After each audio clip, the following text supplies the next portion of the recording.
अगर आपने अभी तक हमारा चैनल सब्सक्राइब नहीं किया तो अभी सब्सक्राइब करें और बेल आइकॉन को क्लिक करके हमारी लेटेस्ट वीडियोस के बारे में अपडेट जानें।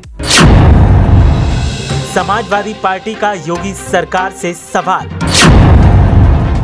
यूपी की योगी सरकार के दावों की खुली पोल। योगी के दावों का निकल गया दम। कानपुर की घटना से उठे कई सवाल।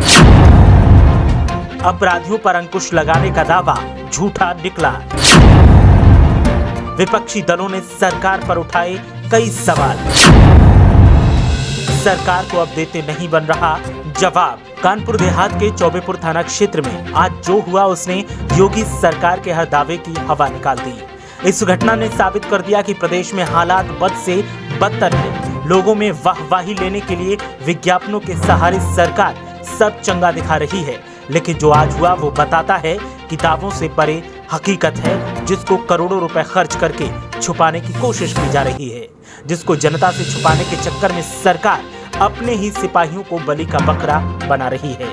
8 पुलिसकर्मियों के शहीद होने के बाद अब सरकार से कई सवाल किए जा रहे हैं और मुख्य विपक्षी दल सपा ने सरकार को आड़े हाथों लिया और सपा एमएलसी सुनील सिंह यादव ने मामले पर सरकार पर हमला बोला और कहा, योगी सरकार का दावा था कि 3 साल में सारे गैंग खत्म कर दिए गए, बड़े अपराधी या तो ऊपर पहुंचा दिए गए या जेल।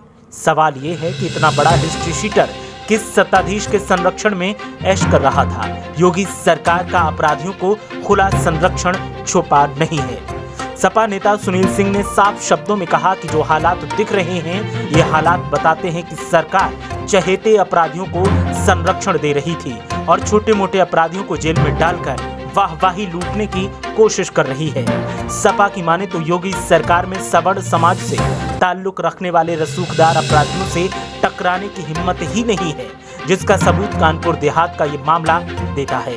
सुनील सिंह यादव के अलावा सपा के ऑफिशियल ट्विटर हैंडल से ट्वीट करते हुए कहा गया कि योगी सरकार के जंगल राज में हत्या प्रदेश बने उत्तर प्रदेश के कानपुर में दबिश के दौरान सत्ता संरक्षित अपराधियों के द्वारा हमले में सीओ समेत 8 पुलिसकर्मी शहीद। अत्यंत दुखद। आत्मा को शांति दे भगवान। शोकाकुल परिजनों के प्रति संवेदना। 1-1 करोड़ रुपए मुआवजे का ऐलान हो। सत्ता कनेक्शन का भी पर्दाफाश हो। समाजवादी पार्टी ने इस घटना के लिए सीधे तौर पर बीजेपी को जिम्मेदार ठहराया है, साथ ही अपराधियों का बीजेपी से कनेक्शन होने की बात कही है। ऐसे में हर आपराधिक मामले पर सपा को घेरने वाली बीजेपी को अब जवाब देते नहीं बन रहा है और बीजेपी के प्रवक्ता अब मुंह छुपाए घूम रहे हैं। गजब की बात तो ये है कि दबी जुबान में बीजेपी नेता ही अपनी सरकार की बखिया उधेड़ रहे हैं। योगी सरकार से खफा बीजेपी नेताओं का कहना है कि अपराध तो पिछली सरकारों में भी था, लेकिन पुलिस के जवानों को इतनी बड़ी संख्या में कभी निशाना नहीं बनाया गया। योगी सरकार रिकॉर्ड बनाने में इतनी माहिर है कि अब आपराधिक कारनामों में भी रिकॉर्ड बना रही है। तमाम ऐसे सवाल हैं जिनके जवाब मांगे जा रहे हैं, लेकिन बीजेपी नेता मौन हैं, जो कभी मनमोहन सिंह को मौनमोहन कहते थे।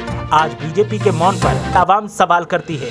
8 शहीद पुलिसकर्मियों के परिवार के लोग सवाल करते हैं कि जवाब दीजिए, इस शहादत के लिए जिम्मेदार कौन है? क्या नैतिक जिम्मेदारी लेते हुए यूपी के सीएम को इस्तीफा नहीं दे देना चाहिए? ब्यूरो रिपोर्ट, मीडिया हलचल।